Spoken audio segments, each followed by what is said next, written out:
On January 4, 2019, a fire broke out in a house in Koszalin, Poland, resulting in the deaths of 5 teenagers.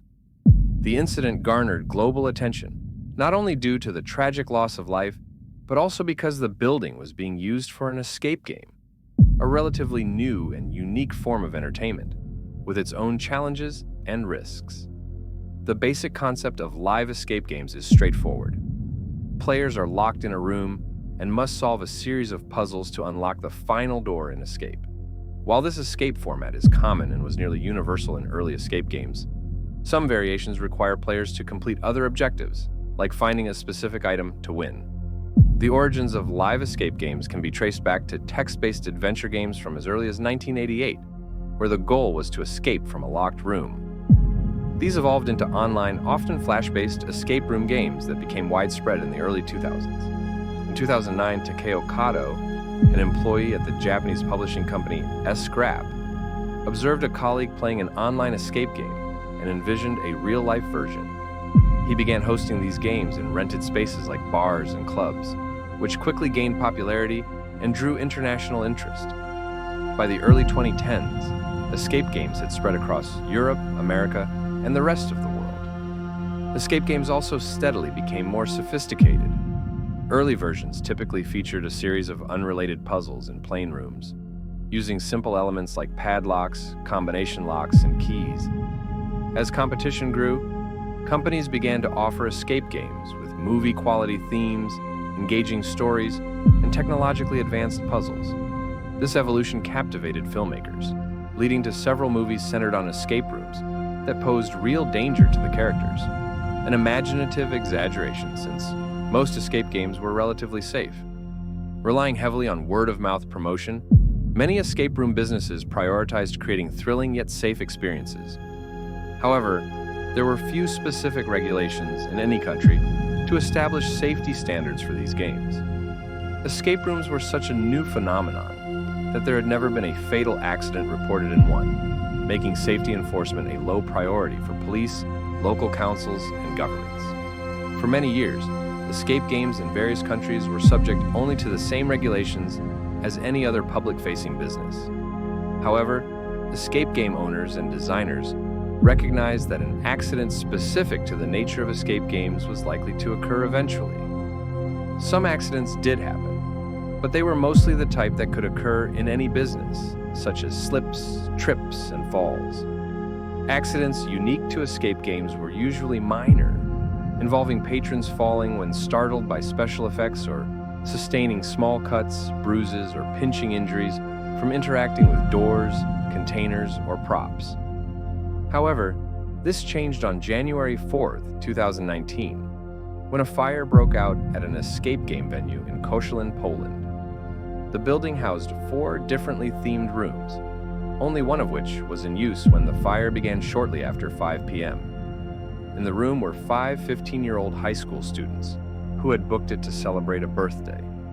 A single staff member was elsewhere in the building, monitoring their progress via a camera system. The building was heated using bottled gas, and the fire started due to a gas leak from one of the bottles.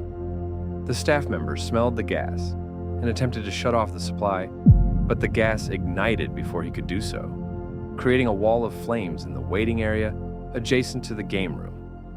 The flames prevented the staff member from reaching the game room, trapping the 5 teenage players inside.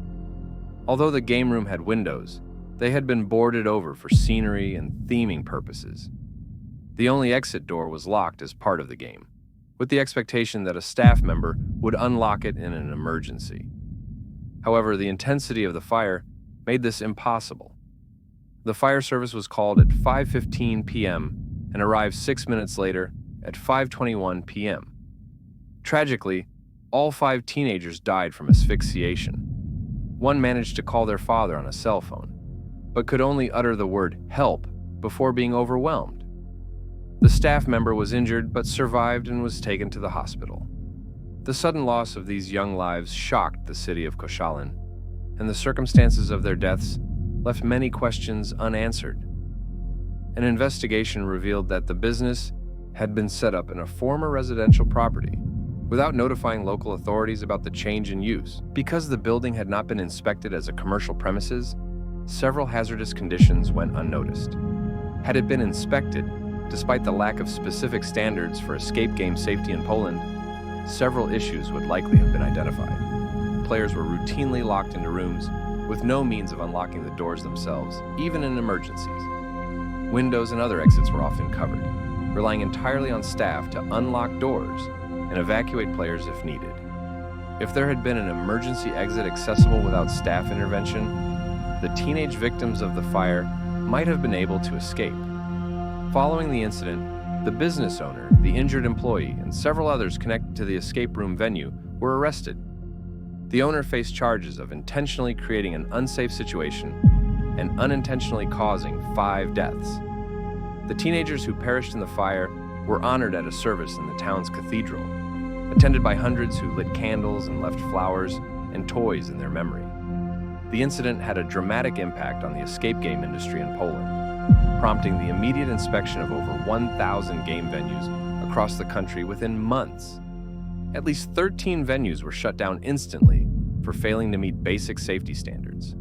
Many others were required to make changes, and several closed due to a sharp decline in bookings following news coverage of the fire. The tragedy also had a global impact on the escape game industry, leading to widespread inspection programs in many countries where escape games were popular. This was the first accident of its kind, prompting a re-evaluation of safety standards worldwide. Many escape games worldwide were ordered to close until they made modifications to comply fully with local fire regulations.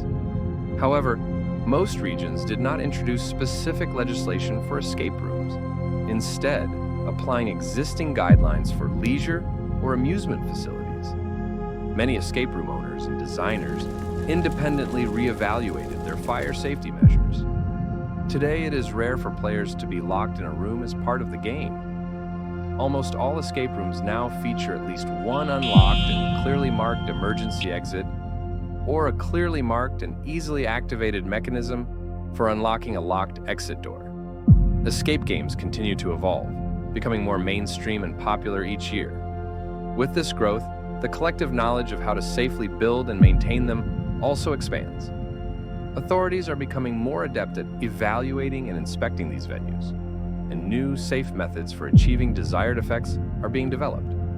Like any innovative form of entertainment, escape rooms come with specific risks. However, by learning from past incidents, these risks can be minimized, making accidents arising from the design of escape rooms rare and highly unusual.